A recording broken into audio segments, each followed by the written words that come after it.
One block connects Minecraft's oldest guardian, a snowman, and now a copper sorting machine, a hollow pumpkin. For 13 years, we've accepted this as fact. Golems only awaken when crowned with a single crop. But why pumpkins? Not redstone, nether stars, or totems. Why does the same carved pumpkin, a block you can destroy with your bare hands, hold power over life itself? And why would Mojang repeat this ritual 3 times across a decade? This isn't just a quirk, it's a pattern hidden in plain sight.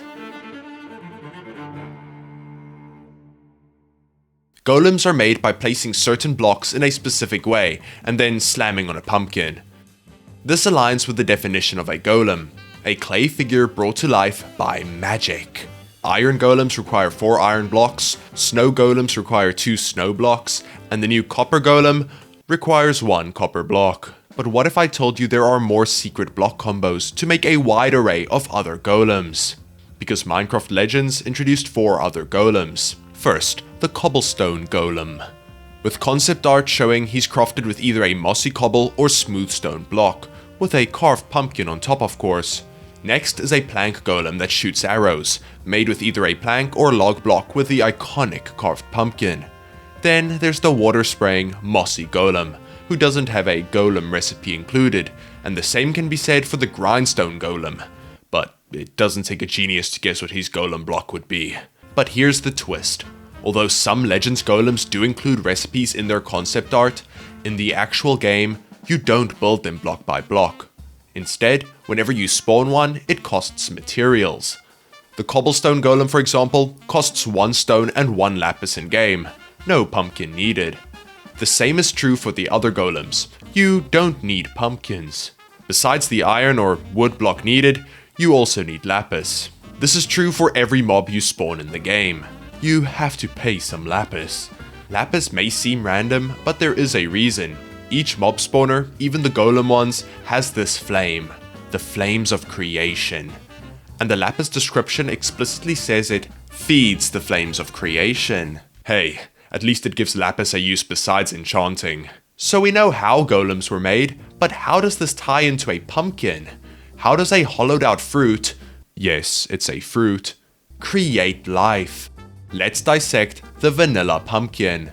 First, a regular pumpkin won't work. You have to shear it to become a carved one. And to even get the regular pumpkin, you need to find it in the wild, and there's a 1 in 32 chance for a chunk to have a pumpkin patch. This is quite unlikely, meaning statistically, generated pumpkins are rarer than diamond ore. Although being rare could explain some of their odd powers, there is another clue. Illagers.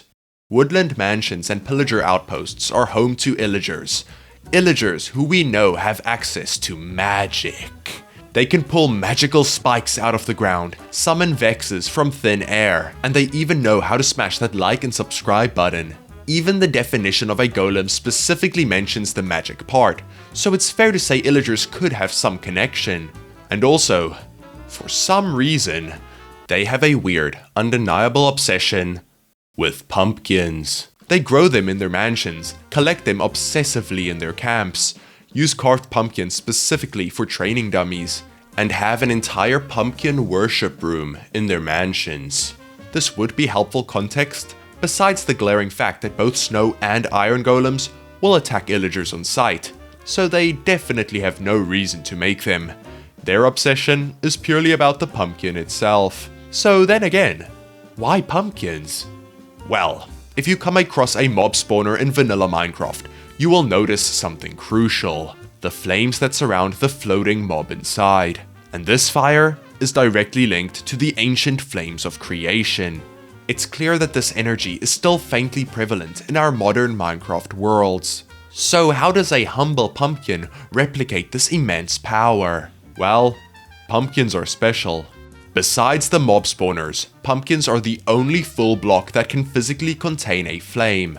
You can use a torch and a carved pumpkin to craft a jack-o'-lantern, which, by the way, can also be used to create our golems. We know the carved pumpkin inherently has the potential to hold this creation energy, but that leaves one crucial, fatal flaw.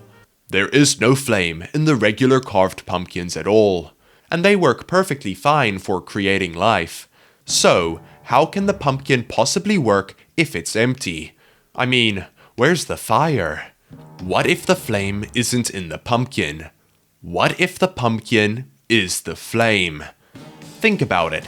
What is the one constant, eternal flame of creation in the overworld, providing the fundamental energy for all life to grow? It's been blindingly obvious, staring us in the face the whole time. The sun. The sun is the world's ambient flame of creation.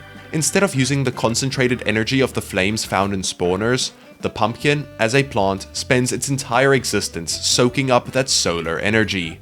It doesn't just store light for photosynthesis, it becomes saturated, infused with the creation energy of the sun itself. A pumpkin isn't just a crop, no, it's a charged solar battery.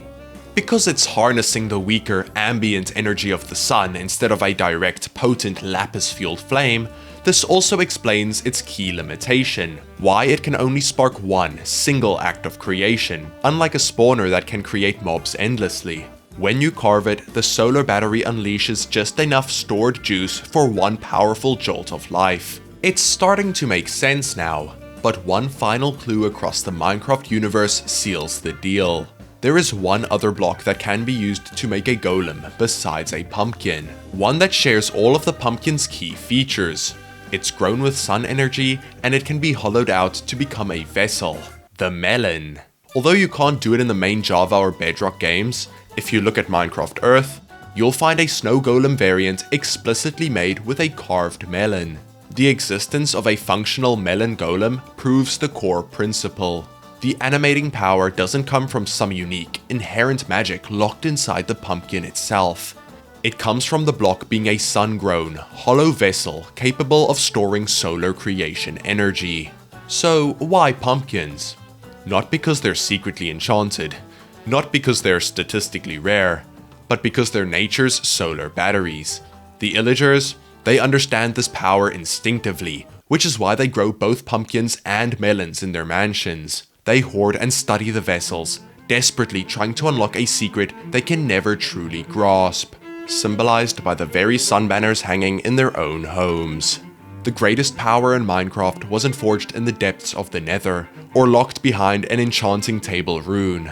It was growing peacefully, in a quiet patch, soaking up the sun, waiting for a curious builder to carve it open and unlock the life within. The secret wasn't hidden in complex magic. It was bathing the world in sunlight all along. Oh, and please smash like and subscribe. Thanks for watching!